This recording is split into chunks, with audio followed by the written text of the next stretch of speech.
Assalamualaikum warahmatullahi wabarakatuh.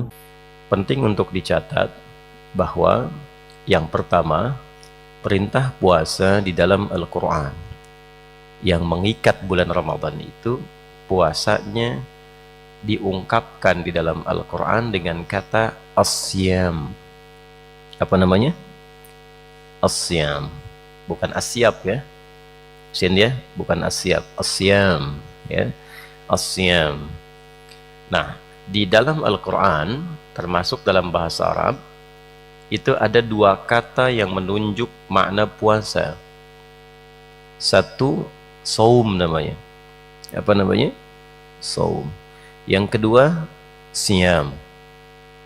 Saum itu bermakna menahan diri dari segala hal, sifatnya umum. Imsak. As-saum dan as-siyam dua-duanya bermakna imsak, menahan. Tapi saum itu sifatnya lebih umum. Misal, hari ini Ustadz tidak mau bicara, tapi masih makan, masih minum. Nah, itu secara bahasa disebut dengan saum. Jadi kalau adik-adik bertanya, Ustadz hari ini jadi pulang nggak? Ustadz diem aja. Kok diem aja? Lagi saum. Kok itu jawab? Contoh ya. Nah, saumnya itu saum menahan bicara, tapi masih makan, masih minum.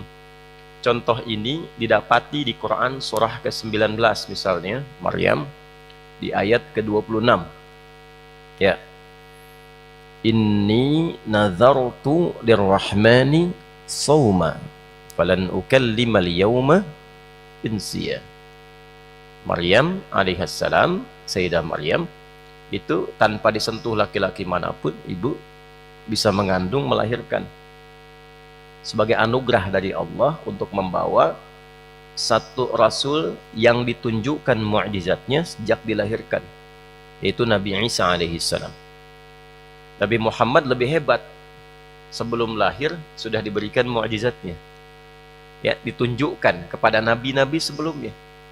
Makanya nanti Nabi Isa itu memviralkan Nabi Muhammad padahal beliaunya belum lahir. 600 tahun sebelum kelahiran Nabi Muhammad sudah diviralkan namanya.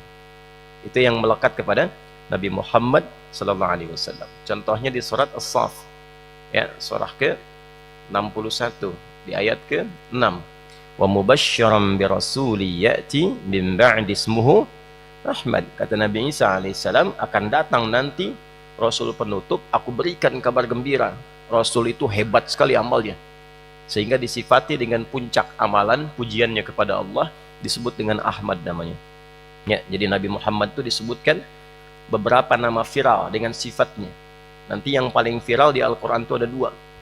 Muhammad karena puji oleh orang-orang sekitarannya dan mendapat pujian langsung dari Allah. Wa innaka la'ala khuluqin azim. Itu 4 kali disebutkan dalam Al-Quran ya. Surah ketiga Ali Imran ayat 144, 3 Al-Ahzab di ayat ke-40, surah ke-47 dengan namanya Muhammad SAW ayat kedua, dan surah ke-48 ayat 29. Nah, satu lagi Ahmad karena sering memuji Allah, beribadah kepada Allah. Tadi di Quran surah ke-61 ayat ke-6. Penting saya uraikan dulu ini supaya kita tidak mengangkat rasul-rasul lain di atas kemuliaan Nabi Muhammad SAW. Jelas? Jadi setiap nabi punya mukjizat, punya keistimewaan. Nabi Ibrahim Khalilullah yang sangat dekat dengan Allah. Nabi Ismail Ghulamun Halim yang sangat cerdas dan perasa. Nabi Ishaq disifati dengan Ghulamun Alim, sejak kecil itu sudah jenius ya. Sampai ke Nabi Musa, Nabi Isa, dalam semua hebat.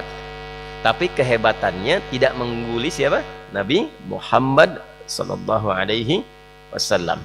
Ya, ini gambaran pertama yang penting disampaikan dulu. Kembali ke surah Maryam, untuk menunjukkan mukjizat Nabi Isa alaihissalam saat mulai dilahirkan, Allah perintahkan kepada Sayyidah Maryam, silahkan makan dan minum. Wa kuli washrabi, kan? Makan boleh, minum boleh, sampai merasa senang. Wa qardi aina, sampai merasa senang. Tapi kalau ketemu orang, jangan bicara, jangan jelaskan, jangan bikin press conference, Jangan klarifikasi menerangkan tentang bayi yang dibawa itu. Nanti biarkan bayinya bicara sendiri sebagai pembebas dari segala tuduhan untuk ibunya, sekaligus menunjukkan mukjizat bahwa ini memang kelahirannya tidak biasa. Ya, jadi nggak ada mungkin orang bisa mengandung, melahirkan tanpa disentuh laki-laki manapun. Tapi kan kalau kita jelaskan secara pribadi begini, orang bisa menyangkal. Nah, cara membantah itu Allah datangkan dengan bantahan yang memang orang pun menyadari nggak ada yang bisa begini. Ya, ada bayi baru lahir langsung bicara? Tidak ada.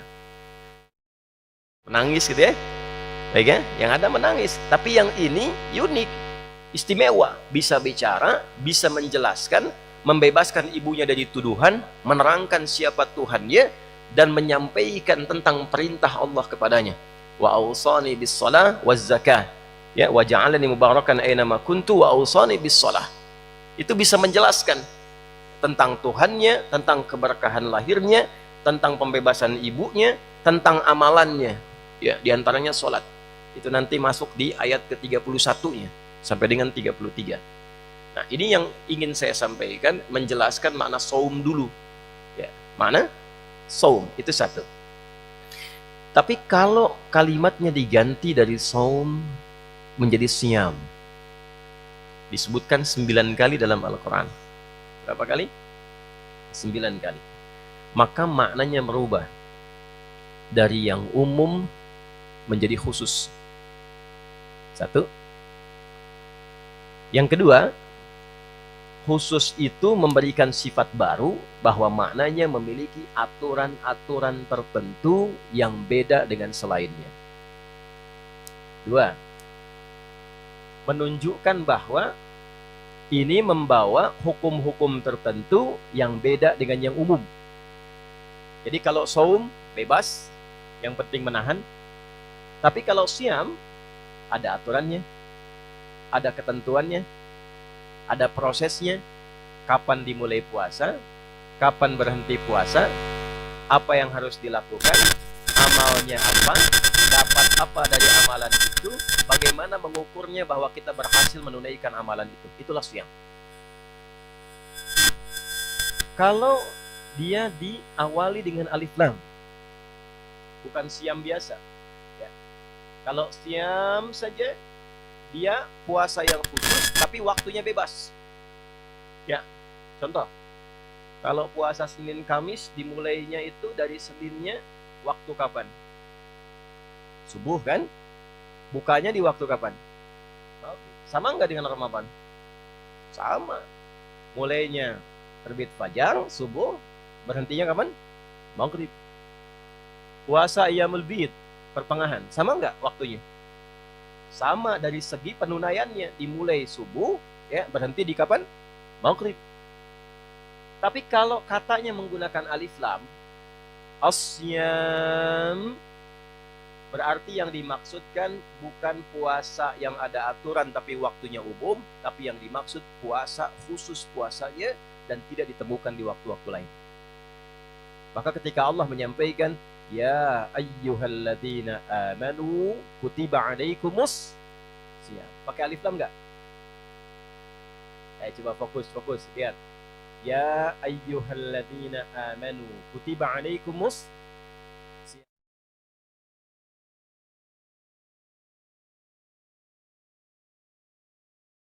Ini menunjukkan bukan puasa yang ditunaikan secara umum. Apa yang dimaksud puasa di sini, kapan ditunaikannya, itu yang dimaksud penjelasnya ayat 185-nya.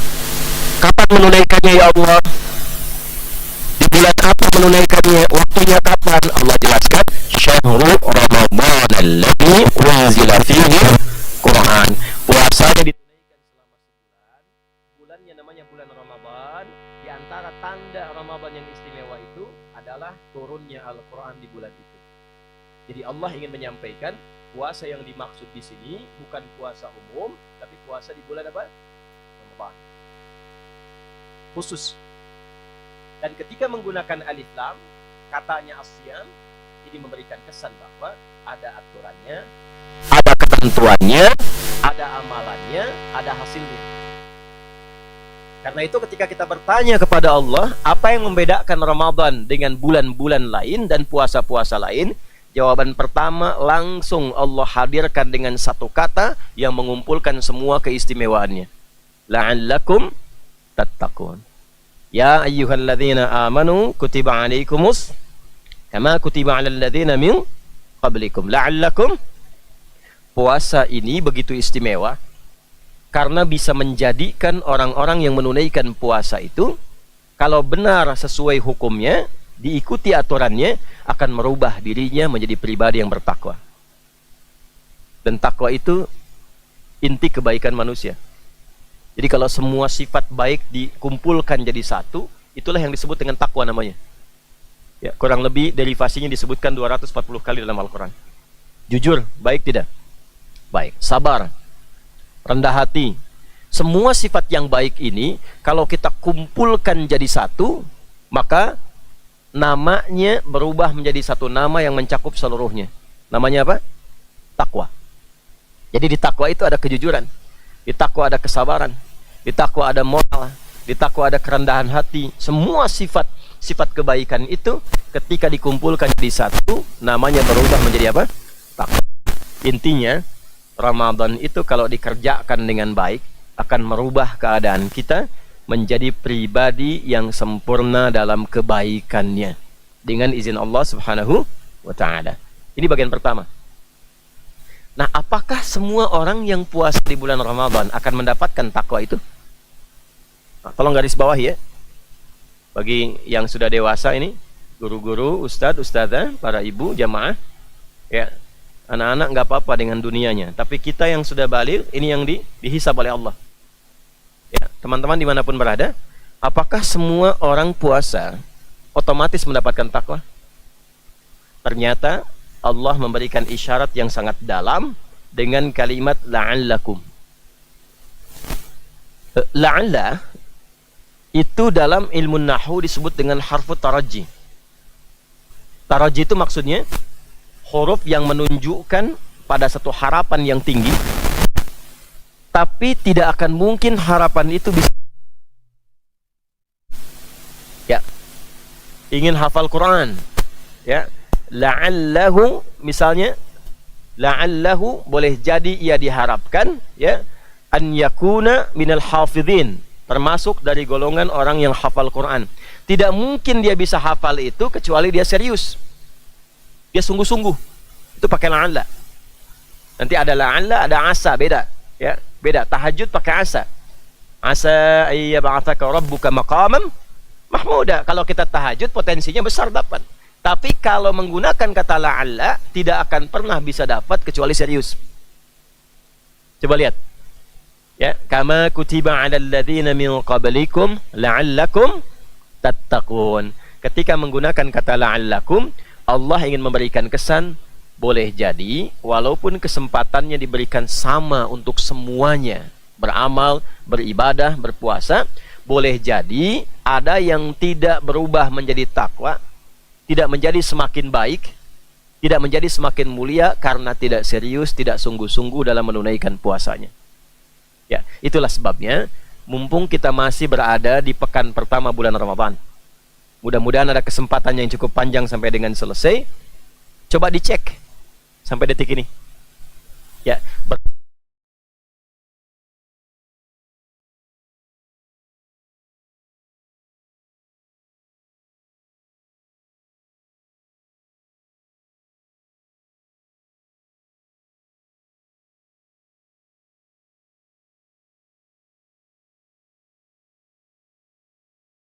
apa saja menu Ramadan itu, amalan-amalan pokok dan sunnahnya. Oke, baik ya, bisa dipahami. Yang dengan itu bisa kita sajikan setiap hari dan berusaha serius menunaikannya. Jadi inti pelajaran kita di subuh kali ini, kita akan keluarkan di antara amalan ini, temanya adalah amalan-amalan sunnah Ramadan. Jelas? Amalan-amalan sunnah Ramadan. Baik, teman-teman yang terhubung barangkali belum mengetahui kondisi di Mira ini, bahwa ada adik-adik kita, mereka masih SD kelas 3, 4 dan 5, putra-putri, tinggal di sini sudah sepekan. mereka ribat dengan Al-Quran, ya bangun dari mulai dini hari, kemudian sahur, menunaikan salat, tilawah Al-Quran, menghafal, habis subuh 1 jam sampai syuruk, ya mereka halaqah, kemudian istirahat jam 10, kemudian halaqah kembali, ya sampai dengan zuhur, ba'da zuhur itu penguatan murajaah, ya sampai dengan istirahat, asar, ba'da asar, ya mereka murajaah kembali, ya olahraga, kemudian berbuka sampai tarawih, demikian seterusnya selama sepekan. Nah, jadi ini waktu-waktu yang sangat krusial bagi mereka untuk melawan kantuk, ya. Karena itu kita punya yang di atas, adik-adik, ya, kita punya satu tips, satu jurus yang tidak semua orang tahu, termasuk ayah bunda kalian hari ini. Siap, tegak semuanya. Ya, yang ngantuk-ngantuk tegak. Siap. Hadap kanan, gerak. Nah, kanan. Nah, yang tidak masuk barisan, masuk barisan. Yuk, hadap kanan dulu. Sudah? Dah. Tangan ke depan. Dah. Sudah siap? Hujan rintik-rintik. Nah.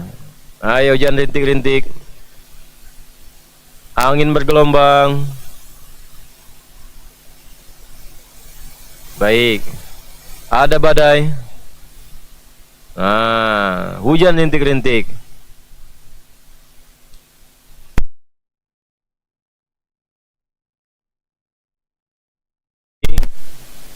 Yo. Sudah, gantian. Sudah, siapa itu? Gantian. Hujan rintik-rintik. Langsung aja, ada badai. Angin bergelombang. Dah, cukup, ngadap lagi sini. Ya. Baik, saya cek dulu sebentar sebelum dilanjutkan. Ini soundnya jelas tidak terdengar? Terdengar suaranya? Terdengar ya, yang keluar, karena ini settingannya agak berubah awal ke akhir. Jadi saya agak berjuang untuk mengeluarkan suara, karena ini ada perubahan di sound. Mudah-mudahan teman-teman yang dari luar mendengar dengan baik ya.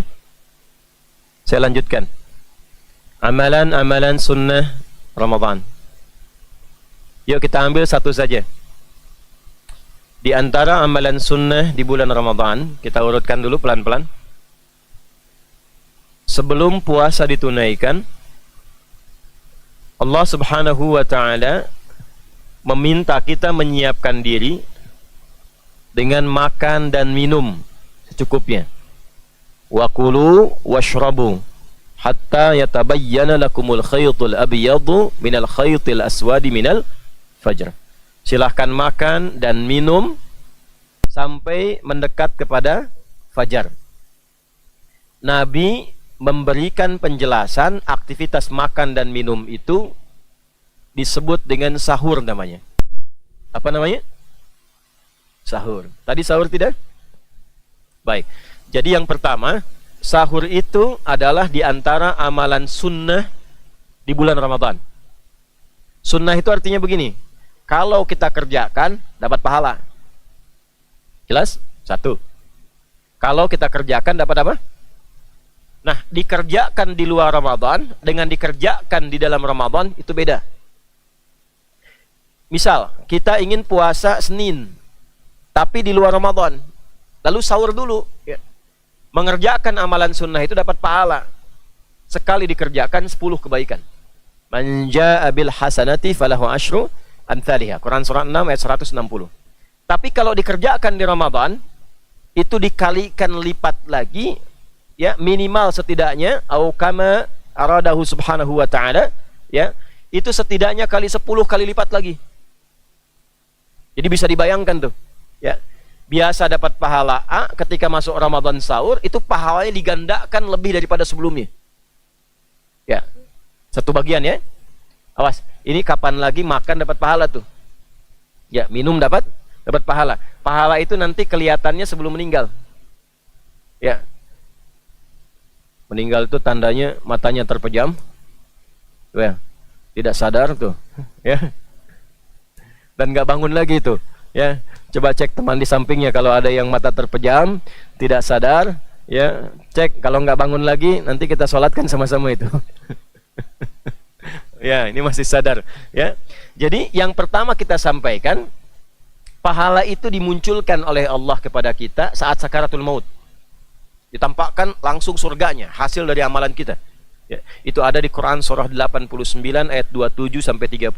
Ya ayyatuhan nafsul mutmainnah irji'i ila rabbiki radiyatan mardiyah fadkhuli fi ibadi wadkhuli. Nah, ibadah itu sifat ibadahnya. Yang rajin ibadah itu namanya abdun, jamaknya ibadun. Jelas ya? Ya. Engkau golongan hambaku yang rajin ibadah. Karena itu pulangmu baik, husnul khatimah. Ini aku tampakkan hasil ibadahmu. Ini pahalamu, ini surganya. Wadkhuli jannati. Nanti yang rajin puasa ditampakkan pintu masuknya ar-rayyan. Yang rajin tahajud dibuka tampakkan pintu sholat tahajud, babu tahajud namanya. Ditampakkan saat akan wafatnya. Itulah yang menjadikan ahli ibadah yang benar itu ketika akan meninggal senyum dan sesuai ibadahnya. Ahli Quran mau meninggalnya tuh tilawah. Ya, pernah lihat ya, sekarang ditampakkan tuh banyak di YouTube tuh, mau meninggal bisa baca Quran dulu tuh. Ya. Ahli sholat meninggalnya dalam keadaan sujud. Ya. Ahli sedekah, ada yang sudah memberi tiba-tiba pulang meninggal. Gitu ya. Nah, jadi biasakan kebiasaan yang baik, dengan itulah kemudian kita diwafatkan. Ya, kembali kemudian ke waktu sahur. Diberikan pahala yang sangat luar biasa. Satu, keutamaan sahur. Allah berikan pahala dengan niat kita menunaikan itu dengan ketaatan kepada Allah dan Rasulnya. Satu. Dua, kalau cara sahurnya ikut arahan Nabi. Saya ulang ya.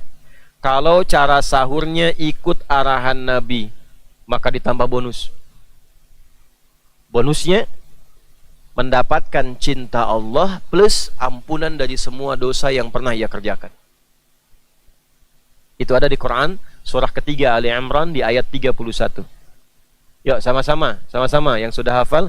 Qul in kuntum tuhibbunallaha fattabi'uni yuhbib wa yaghfir lakum dunubakum. Perhatikan kalimatnya. Qul in kuntum tuhibbunallaha, Muhammad viralkan pada umatmu. Katakan, jika mereka, kalian semua itu serius mencintaiku, fattabi'uni, maka ikuti petunjuk-petunjuk Rasulullah. Terkait dengan sahur, Nabi berikan arahan apa tentang sahur? Bagaimana caranya? Kapan waktunya?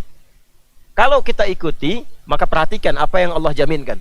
Yuhbibkumullah, Allah turunkan cintanya. Cinta Allah diturunkan langsung kepada hamba yang mau mengikuti arahan Nabi. Wa yaghfir lakum dzunubakum. Lalu setelah cinta Allah diturunkan, digugurkan semua dosa yang pernah dikerjakan selama hidupnya. Ini mahal ini. Awas, hati-hati ya, ini mahal. Jadi jangan dikira mengerjakan amalan sunnah itu, khususnya di bulan Ramadan, itu amalan biasa. Kalau serius, datang cinta Allah. Ini saya tanya ibu ya, Bu ya. Bapak juga masuklah di depan ini. Kalau orang tua sangat cinta kepada anak, apa yang anak minta diberi nggak? Beri. Ya. Kalaupun tidak ada yang diminta, pasti akan diusahakan. Ya. Sifat orang tua begitu, walaupun minjam, karena cinta. Allah apa yang tidak punya? Semua dipunyai karena Dia maha segalanya. Jadi ketika Allah mencintai seorang hamba, dibuka semua aksesnya. Apa yang diminta? Nah, tapi Allah mengajarkan pada kita, kalau cinta Allah sudah turun, akses semua dibuka, mau minta apapun diberi, maka pemberian tertinggi itu ampunan dari semua dosa. Ya, saya tanya begini, kalau dikasih uang 100 miliar mau nggak? Nah, tapi masih ada dosanya. Ya, nih saya tanya, dikasih 100 miliar ada dosanya atau tidak dikasih apapun cuma dosa hilang, pilih mana? Oh, masa? Itu yang korupsi milih tuh dapat uang tuh, walaupun berdosa kan? Hah? Nah, itu tidak mudah tuh. Nah, amalan sunnah itu melatih kita memiliki sikap itu. Gimana caranya bersikap baik? Gitu. Jadi kalau ditampakkan uang banyak pun, kalau mengandung yang salah, itu kalau sudah terbiasa mengamalkan amalan sunnah tidak tertarik. Mau berapapun, 1 triliun, tapi haram, tidak. Gitu. Terus maunya apa? 1 triliun halal. Misalnya, ya 1 juta halal, 100.000 halal. Apa yang sudah dilatih lewat amalan itu menjadi kebiasaan. Dan dahsyatnya amalan sunnah itu membentuk karakter, kepribadian yang kuat. Jadi itu yang pertama. Melahirkan pahala. Kedua, mendatangkan cinta Allah. Ketika cinta Allah diturunkan, maka yang pertama Allah berikan ampunan dari semua dosa. Jadi kalau orang itu sudah hilang dosanya, dosa itu kan sifat salah. Salah itu cerminan dari perbuatan buruk. Buruk itu lawannya baik. Kalau kita ingin tahu sesuatu, cari lawannya. Buruk lawannya baik. Kalau buruknya hilang, berarti yang muncul tinggal apanya? Baiknya. Itulah di Quran sering ditampilkan gini. Perhatikan kalimatnya. Inna fi khalqis samawati wal ard wa ikhtilafil laili wan nahar. Pergantian siang dan malam ditunjukkan kalau malam tiba, siang nggak ada.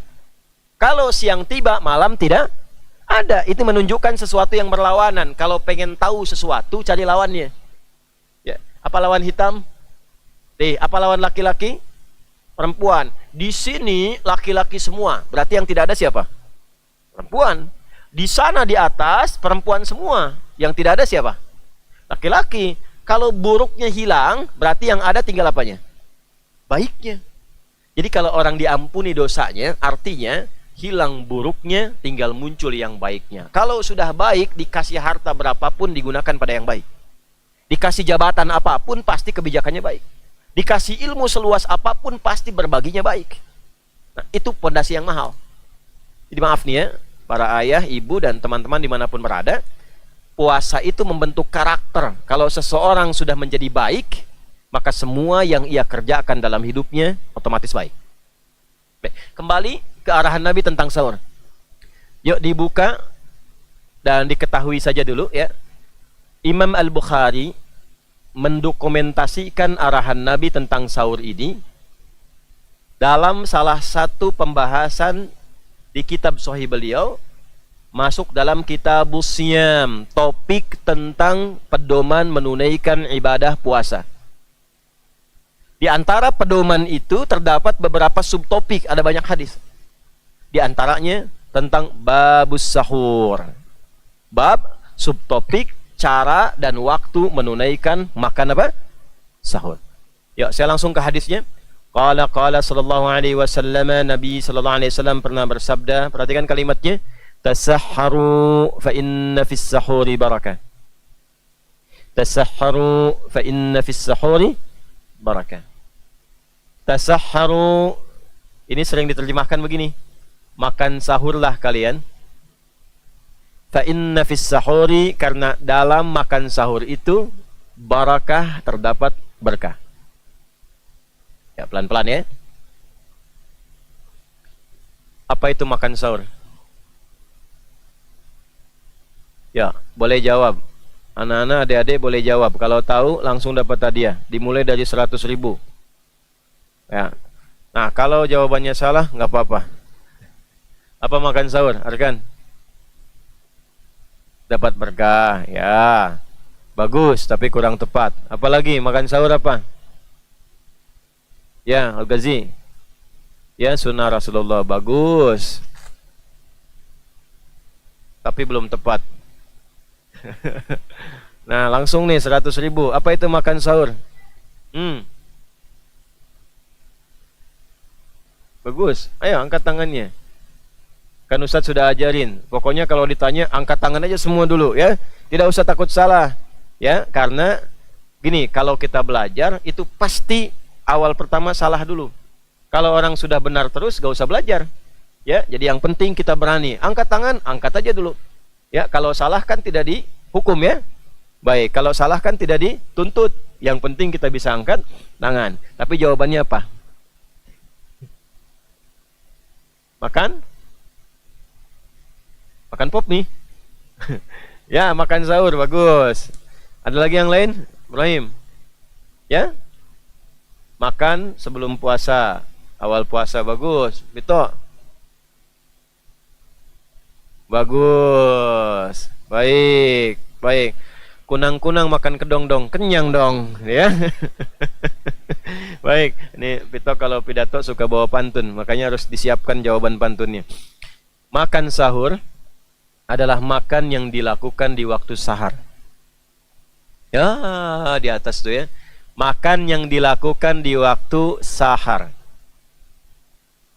Waktu sahar itu adalah waktu singkat menjelang fajar, kurang lebih 15 menit sampai dengan 30 menit. Misal, tadi subuh jam 4.43 waktu Mira di Banten. Kalau kita terapkan waktu saharnya, maka kurangi kurang lebih 30 menit lah. Ya. Berarti kurang lebih jam 4:15 menit. Nah, 4:15 menit itu waktu sahar namanya. Jamak dari sahar itu asharun. Ashar. Yo, siapa yang bisa nemukan ayat di situ ada kata ashar, angkat tangan. Yang perempuan boleh langsung suara. Siap gitu. Ashar, coba temukan. Hitung sampai 3. 1, 2, 3. Waktu habis, hilang 100.000. Ya. Quran surah ke-51 yang tadi Ustaz bacakan dalam salat subuh. Ayat 18. Wabil ashari hum yastaghfirun. Ya. Satu lagi, Ustaz kasih bocoran alus nih. Ya. Di Ali Imran yang ayat 17. Cepat. 1, 2, 3. Waktu hampir habis. Ya, habis betulan. Ya. As-sabirina was-sadiqina wal-qanitina wal-munfiqina wal-mustaghfirina bil ashar. Ya. Nah, ada waktu menjelang fajar namanya sahar. Semua kegiatan yang dikerjakan di waktu sahar disebut dengan sahur namanya. Jadi yang pertama, petunjuk Nabi, makan sahur itu kalau mau dikerjakan, lakukan menjelang fajar. Ya, jangan terlalu awal. Kalau terlalu awal boleh tidak? Boleh. Boleh saja, nggak apa-apa. Tapi tidak masuk kategori dari pedoman Nabi. Makan tetap makan. Kenyang tetap kenyang.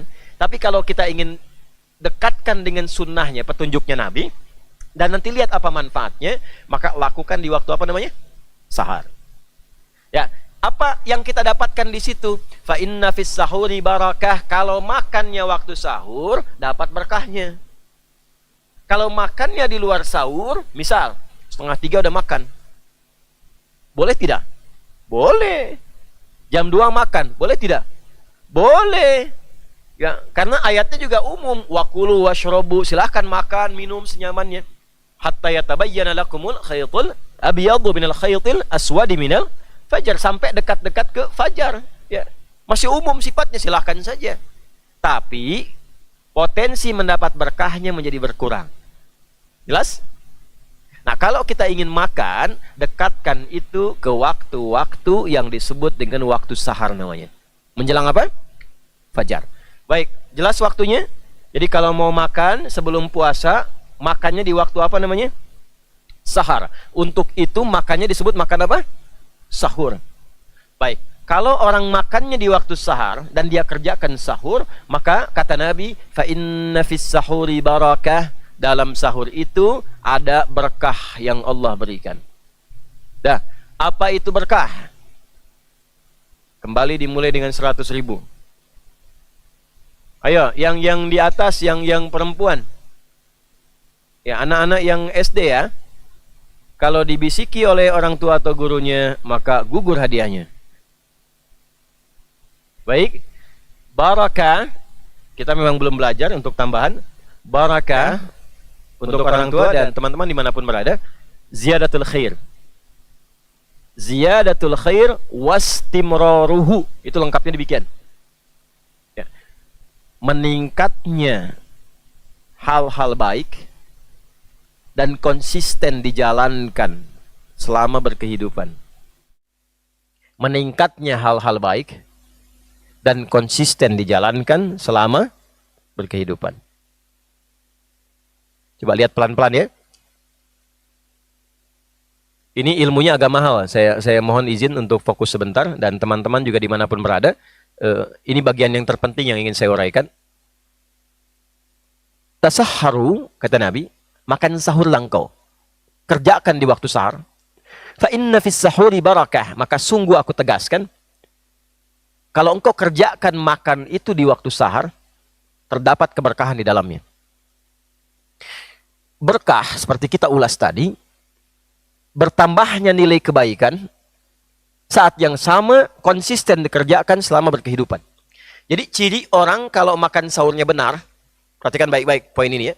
Kalau makan sahurnya benar, maka konsumsi yang ia dapati dalam sahur itu, makanannya, minumannya, secara otomatis membuat keadaan dirinya tersupport menjadi lebih baik. Satu, puasanya baik. Ya, puasanya baik. Apa ciri puasa baik? Satu, secara fisik. Apa cara fisik itu? Dia kuat menahan lapar, menahan haus, menahan godaan dari berbagai macam hasrat biologis dari fajar sampai dengan ke maghrib. Kenapa dikerjakannya dekat-dekat ke fajar? Karena kalau makannya kita dekati ke fajar, menahan lapar hausnya itu tidak terlampau lama. Yo, subuh 4.43. Maghribnya jam 6 misalnya. Ya, 6:07 di sini. Taruhlah kita ambil 4:30 ke jam 7, ke jam 6. Berapa jam kita menahan lapar haus?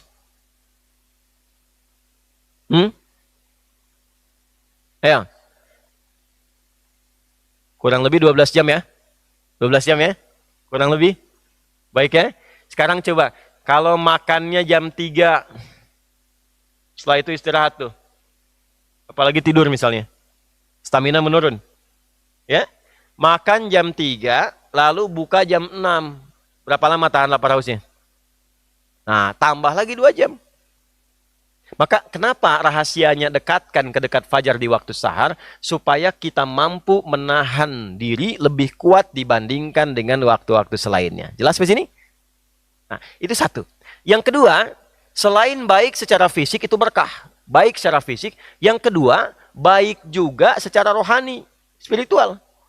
Karena energinya makin banyak, makin kuat, amalnya pun makin banyak. Ya. Ciri-ciri makanan berkah itu gini, cirinya.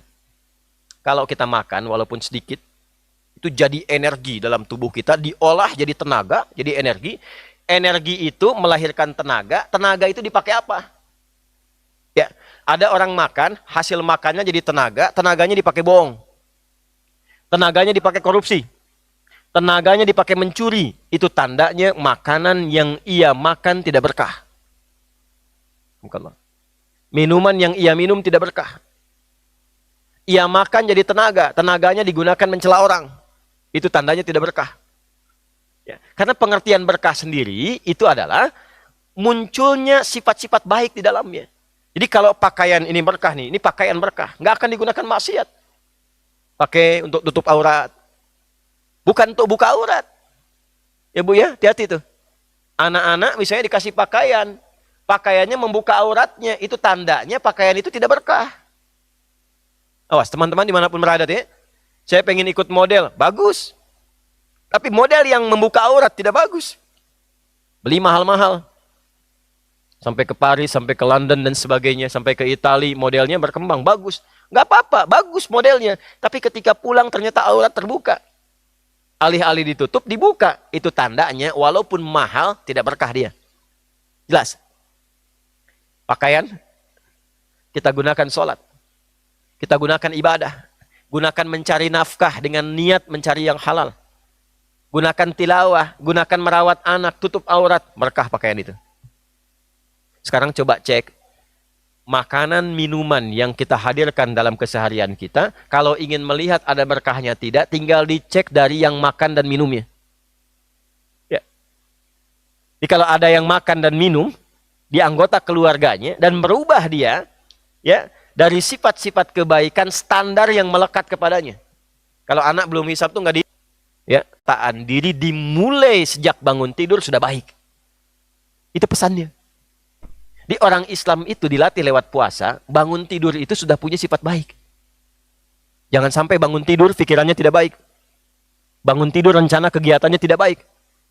Karena itulah pastikan kata Nabi, apa yang engkau konsumsi dalam makanmu itu bukan hanya menguatkan puasamu, tapi juga mengisi kekuatan puasamu dengan amal-amal kebaikan.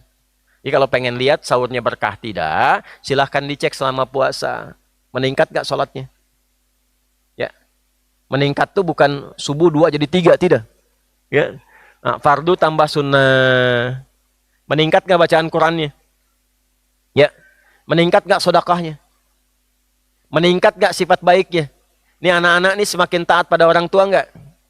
Kalau semakin taat, semakin baik, berarti berhasil puasanya itu. Sahurnya berhasil. Ayah ibunya nih bagaimana kerjanya di rumahnya, ya, kesolehan-kesolehannya. Kalau meningkat kebaikannya, tandanya sahurnya berhasil. Ibu masak sebaik apapun menunya, semahal apapun bahannya, tapi tidak melahirkan kebaikan, ada yang tidak berkah dalam sahurnya. Bos, ini sepekan ini kita. Ini mahal, ilmunya tidak mudah ini kita gali itu. Maka ini bagian pertama, kalau kita mampu mengerjakan itu, sahurnya benar, waktunya benar, caranya benar, hasilnya benar, maka apa yang kita dapatkan dari Allah Subhanahu wa taala? Satu, cinta Allah diturunkan kepada kita. Dengan cintanya rajin ibadah, tinggalkan larangan Allah, dan saat bersamaan dirubah dia jadi pribadi yang baik. Wa yaghfir lakum dzunubakum. Nah, ini materi yang sederhana, singkat, padat, tapi penting untuk kita lakukan. Saking pentingnya, Nabi sampai mengatakan dengan kata inna. Fa inna, saya tegaskan kata Nabi itu. Ya, saya tegaskan ada keberkahan dalam makan sahur itu. Nih, Ustaz mau kasih rahasia besar. Ini belum dan jarang saya buka. Kalau berkah itu sudah terkumpul, yang ditunjukkan dengan iman dan takwa. Coba lihat, kita puasa pakai iman tidak? Pakai iman, karena itu perintahnya ya ayyuhalladzina amanu. Kita saat puasa berlatih takwa tidak? Berlatih, karena itu ujungnya la'allakum tattaqun. Kalau iman dipadukan dengan takwa dan kita gunakan iman dan takwa itu untuk menaati Allah, apa yang terjadi? Akan dibuka semua akses langit dan bumi yang memudahkan kehidupan kita. Dibuka aksesnya. Dan yang dibuka bukan cuma akses yang berkah, yang baik semua. Jadi kalau doa belum mengangkat tangan itu bisa terjawab. Baru terbersit dijawab. Sepanjang baik yang dimintakan. Kalau kerja, maaf ya, tidak susah. Tidak susah. Dia baru bergerak, rezeki datang. Baru bergerak, rezeki bisa datang. Karena dibuka aksesnya. Ada di mana ditemukan ketentuan itu? Di Quran surah 7 Al-A'raf. Di ayat 97. Ya. Ayo yang hafal. Walau anna ahlal qura amanu wattaqau lafatahna alaihim barakatim minas sama'i wal ard. Kalaulah bukan 1-2 orang, satu penduduk negeri, sekampung.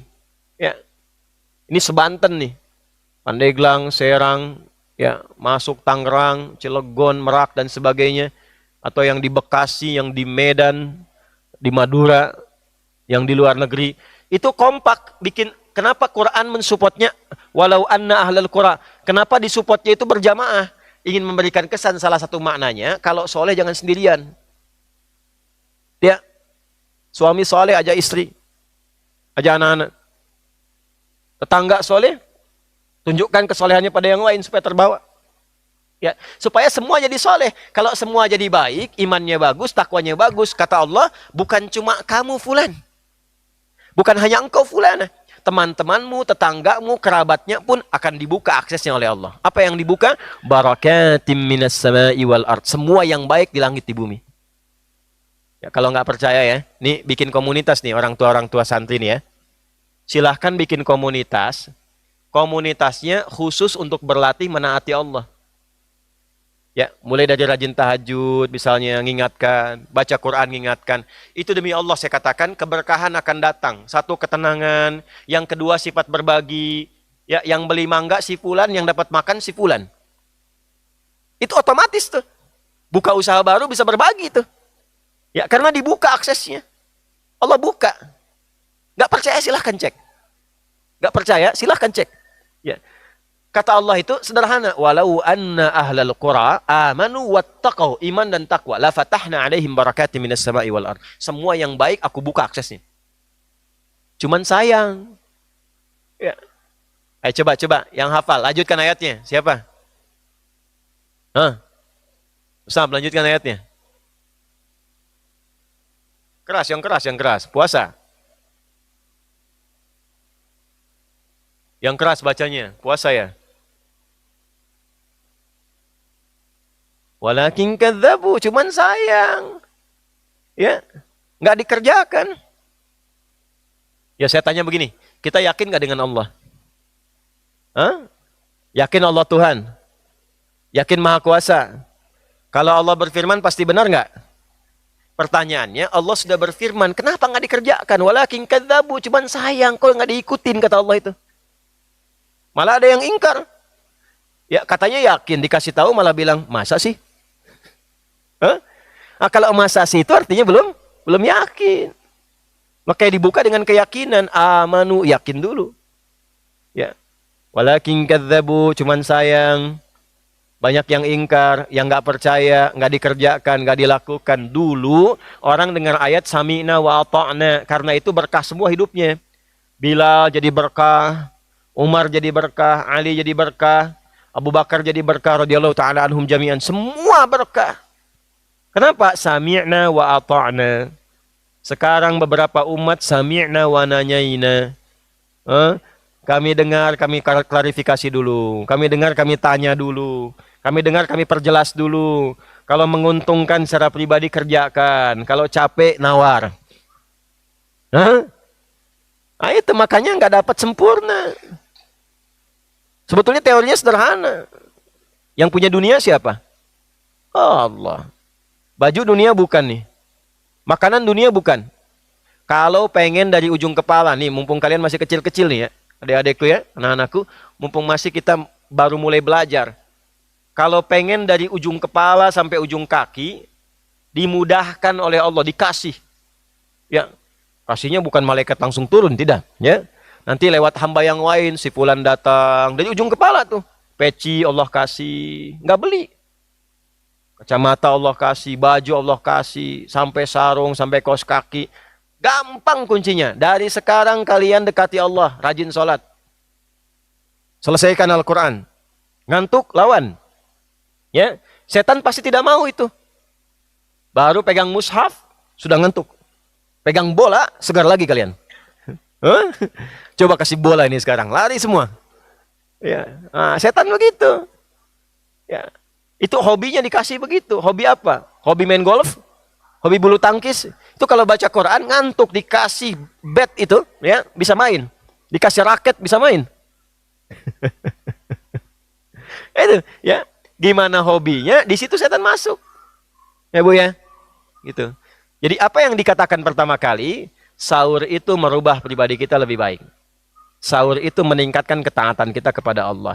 Jadi ayo kita sama-sama, termasuk saya pribadi, kita koreksi diri kita sampai dengan detik ini, perbaiki sahurnya, perbaiki implementasi pengamalan dari sahur kita, maka dengan perbaikan itu semoga Allah berkenan memberikan keberkahan dalam kehidupan kita.